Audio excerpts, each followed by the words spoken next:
بسم اللہ الرحمن الرحیم۔ روزے کے کئی جہات کے گوناگوں مادی اور روحانی آثار ہیں جو اس کے ذریعے وجود انسانی میں پیدا ہوتے ہیں۔ ان میں سے سب سے اہم اس کا اخلاقی پہلو اور تربیتی فلسفہ ہے۔ روح انسانی کو لطیف تر بنانا، ارادہ انسانی کو قوی کرنا اور مزاج انسانی میں اعتدال پیدا کرنا روزے کے اہم فوائد ہیں۔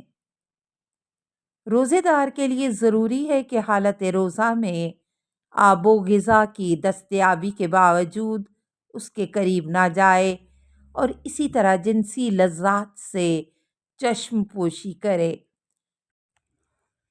اور عملی طور پر ثابت کرے کہ وہ جانوروں کی طرح کسی چراگاہ اور گھاس پھوس کی قید میں نہیں ہے۔ روح انسانی کو لطیف تر بنانا، ارادہ انسانی کو قوی کرنا اور مزاج انسانی میں اعتدال پیدا کرنا روزے کے اہم فوائد میں سے ہے۔ سرکش نفس کی لگام اس کے قبضے میں ہے اور ہوا و ہوس اور شہوات و خواہشات اس کے کنٹرول میں ہیں۔ حقیقت میں روزے کا سب سے بڑا فلسفہ یہی روحانی اور معنوی اثر ہے۔ وہ انسان کے جس کے قبضے میں طرح طرح کی غذائیں اور مشروبات ہیں، جب اسے بھوک یا پیاس لگتی ہے وہ ان کے پیچھے جاتا ہے۔ وہ درخت جو باغ کی دیوار کی پناہ میں نہر کے کنارے اگے ہوتے ہیں، ناز پروردہ ہوتے ہیں، یہ حوادث کا مقابلہ بہت کم کر سکتے ہیں۔ ان میں باقی رہنے کی صلاحیت کم ہوتی ہے۔ اگر انہیں چند دن پانی نہ ملے تو پژمردہ ہو کر خشک ہو جائیں، جبکہ وہ درخت جو پتھروں کے درمیان پہاڑوں اور بیابانوں میں اگتے ہیں، ان کی شاخیں شروع سے سخت طوفانوں، تمازت آفتاب اور کڑاکے کی سردی کا مقابلہ کرنے کی عادی ہوتی ہے اور طرح طرح کی محرومیت سے دست و گریباں رہتی ہیں۔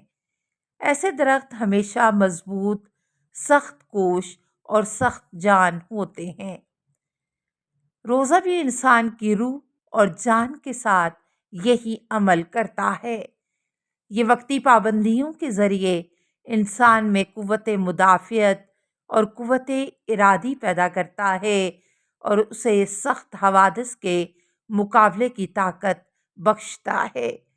چونکہ روزہ سرکش طبائع و جذبات پر کنٹرول کرتا ہے، لہٰذا اس کے ذریعے انسان کے دل پر نور صبح کی بارش ہوتی ہے۔ خلاصہ یہ ہے کہ روزہ انسان کو عالم حیوانیت سے بلند کر کے فرشتوں کی صف میں لے جا کر کھڑا کرتا ہے۔ لعلکم تتقون، ہو سکتا ہے کہ تم پرہیزگار بن جاؤ۔ ان تمام مطالب کی طرف اشارہ ہے۔ مشہور حدیث ہے، الصوم جنۃ من النار، روزہ جہنم میں آگ سے بچانے کے لیے ڈھال ہے۔ ایک اور حدیث میں حضرت علی علیہ السلام سے مروی ہے کہ پیغمبر اسلام صلی اللہ علیہ وآلہ وسلم سے پوچھا گیا کہ ہم کون سا کام کریں جس کی وجہ سے شیطان ہم سے دور رہے؟ آپ نے فرمایا، الصوم یعود وجہہ وصدقۃ تکسر ظاہرہ والحب فی اللہ والمواظبۃ علی العمل الصالح یقطع دبرہ والاستغفار یقطع وطینہ۔ روزہ شیطان کا منہ کالا کر دیتا ہے، راہ خدا میں خرچ کرنے سے اس کی کمر ٹوٹ جاتی ہے۔ خدا کے لیے محبت اور دوستی نیز عمل صالح کی پابندی سے اس کی دم کٹ جاتی ہے اور استغفار سے اس کی رگ دل قطع ہو جاتی ہے۔ نمبر 1، بحار الانوار، جلد 96، صفحہ 255۔ نہج البلاغہ میں عبادات کا فلسفہ بیان کرتے ہوئے حضرت امیر المومنین روزے کے بارے میں فرماتے ہیں، والصیام ابتلاء للاخلاص الخلق۔ اللہ تعالیٰ نے روزے کو شریعت میں اس لیے شامل کیا تاکہ لوگوں میں روح اخلاص کی پرورش ہو۔ نمبر 2، پیغمبر اکرم صلی اللہ علیہ وسلم سے ایک اور حدیث مروی ہے۔ آپ نے فرمایا، ان للجنۃ بابا یدع الریان لا يدخل منہا الا الصائمون۔ بہشت کا ایک دروازہ ہے جس کا نام ہے ریحان، یعنی سیراب کرنے والا، اس میں سے صرف روزے دار ہی داخل جنت ہوں گے۔ حضرت صدوق مرحوم نے مانی الاخبار میں اس حدیث کی تشریح کرتے ہوئے لکھا ہے کہ بہشت میں داخل ہونے کے لیے اس دروازے کا انتخاب اس بنا پر ہے کہ روزے دار کو چونکہ زیادہ تکلیف پیاس کی وجہ سے ہوتی ہے، جب روزے دار اس دروازے سے داخل ہوگا تو وہ ایسا سیراب ہوگا کہ اسے پھر کبھی بھی تشنگی کا احساس نہ رہے گا۔ نمبر 3، ایک بحار الانوار، جلد 96، صفحہ 256۔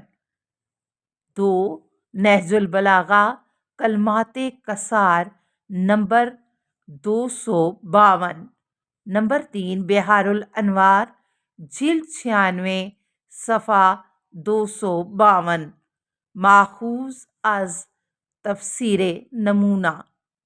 اللہم صلی علی محمد و آل محمد و آلہ الطیبین الطاہرین المعصومین۔